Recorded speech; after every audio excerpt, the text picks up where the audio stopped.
오늘 생명의 산 본문 말씀은 사무엘하 15장 13절에서 23절 말씀입니다. 전령이 다윗에게 와서 말하되 이스라엘의 인심이 다 압살롬에게로 돌아갔나이다 한지라.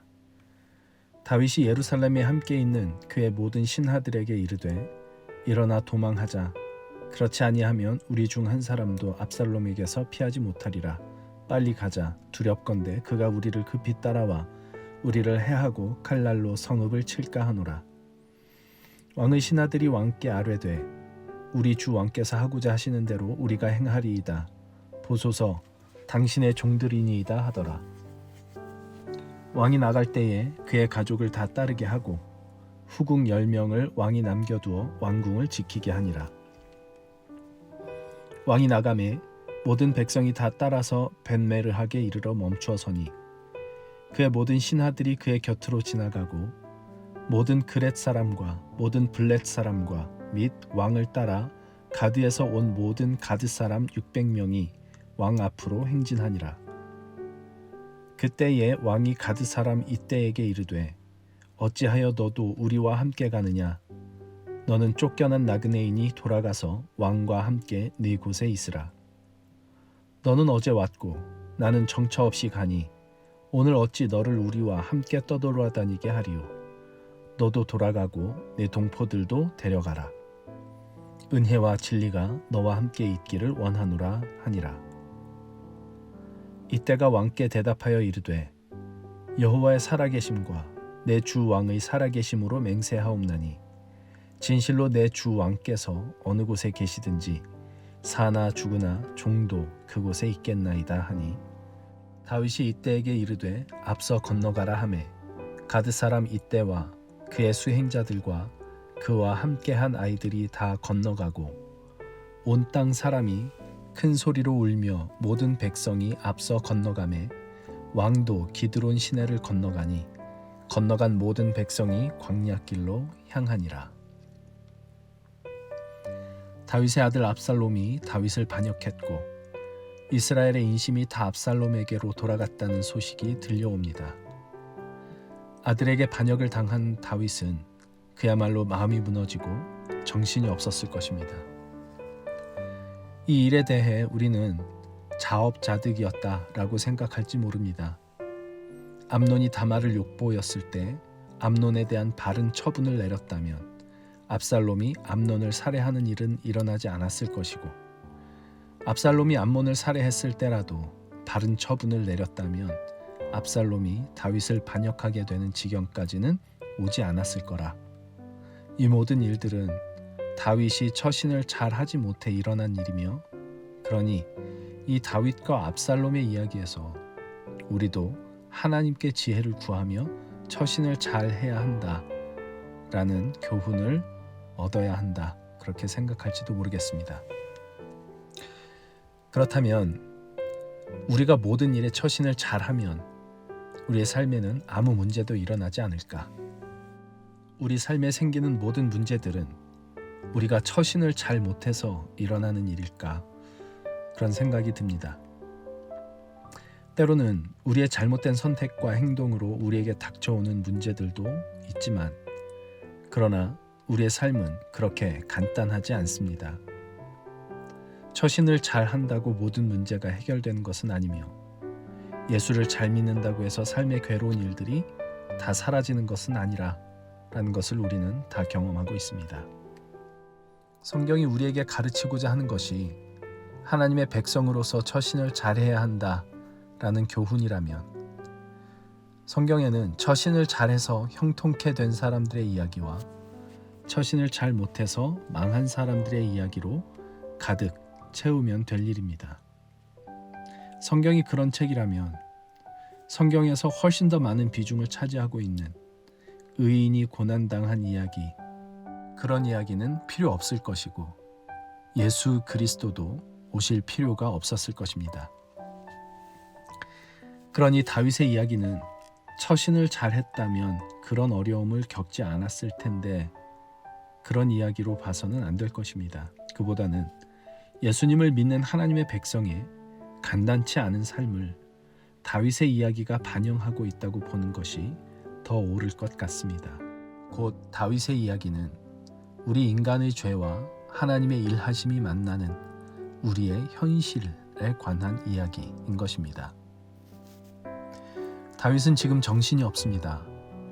큰 아들 암논이 이복 누이 다말을 욕보였을 때부터 그로 인해 다말의 친오빠인 압살롬이 암논을 살해한 일, 그리고 지금 그 압살롬이 아버지인 자신을 반역하는 이 모든 일들이 다윗에게 폭풍처럼 밀려오고 있는데, 이 모든 일들에 대해서 다윗은 어찌해야 할지 알지 못합니다.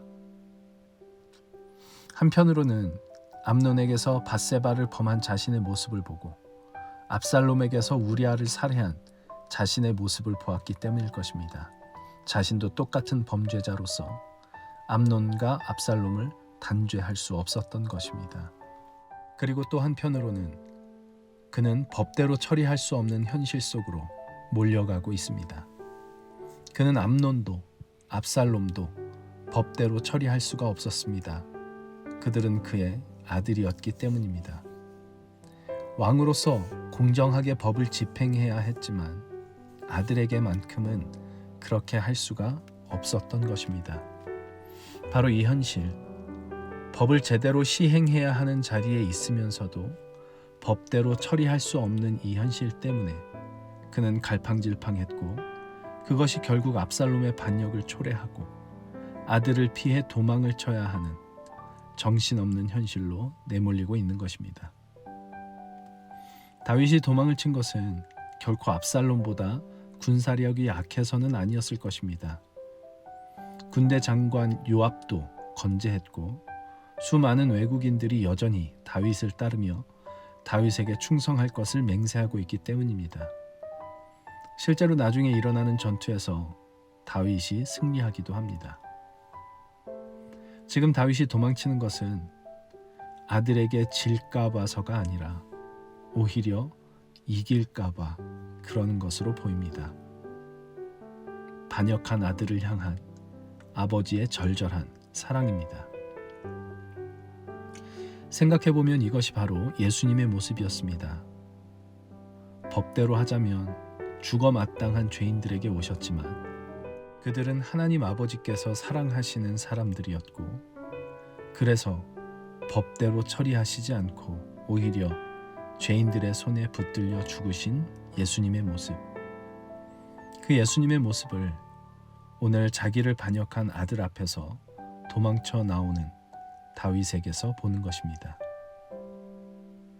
그리고 바로 그것이 우리 예수 믿는 사람들의 현실일 것입니다. 하나님의 법을 알고 그 법의 잣대로 정죄하고 판단하면 제일 간단한 그런 문제들 속에서 나도 내가 정죄하는 그 사람과 다를 것이 없는 죄인임을 알기에, 그리고 그 사람도 하나님의 사랑을 받는 존재임을 알기에 법대로 처리할 수 없는, 이러지도 저러지도 못하고 갈팡질팡하는 우리의 현실입니다. 예수님을 믿는다고 해서 꼭 모든 것이 명확해지고 혼란스러운 게 하나도 없게 되는 것 같지는 않습니다. 오히려 예수님을 믿게 되었기 때문에 이럴 수도 없고 저럴 수도 없는 혼란 속으로 들어가게 되는 것 같기도 합니다.